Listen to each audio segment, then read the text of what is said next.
وداعيا إلى الله بإذنه وسراجا منيرا وبشر المؤمنين بأن لهم من الله فضلا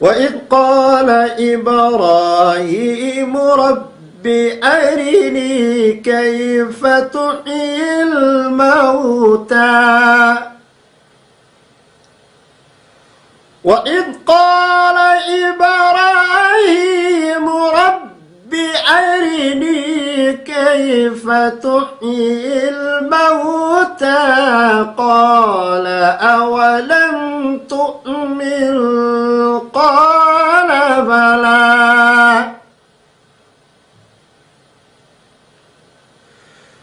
وإذ قال إبراهيم رب أرني كيف تحيي الموتى قال أولم تؤمن قال بلى ولكن ليطمئن قلبي।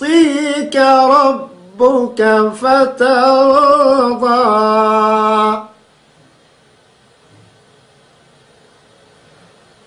والضحى والليل إذا سجى ما ودعك ربك وما قلى وللآخرة خير لك من الأولى ولسوف يعطيك ربك فترضى. اس کے بھی 3 اسٹیپ ہیں. اور اس کے بعد مقام جھارگاہ، اس کے بھی 3 اسٹیپ ہیں. مثال کے طور پر أَلَمْ يَجِدْكَ يَتِيمًا فَآوَى وَوَجَدَكَ ضَالًّا فَهَدَى وَوَجَدَكَ عَائِلًا فَأَغْنَى فَأَمَّا الْيَتِيمَ فَلَا تَقْهَرْ وَأَمَّا السَّائِلَ فَلَا تَنْهَرْ وَأَمَّا بِنِعْمَةِ رَبِّكَ فَحَدِّثْ. اس کے بھی 3 اسٹیپ ہیں. قرار، جواب، جواب الجواب. یہ تو مثالیں دے کر آپ کو سمجھائیں. اصل میں یہ ایک پورا فن ہے. اس کو ان مثالوں ہی سے نہیں سیکھا جا سکے گا.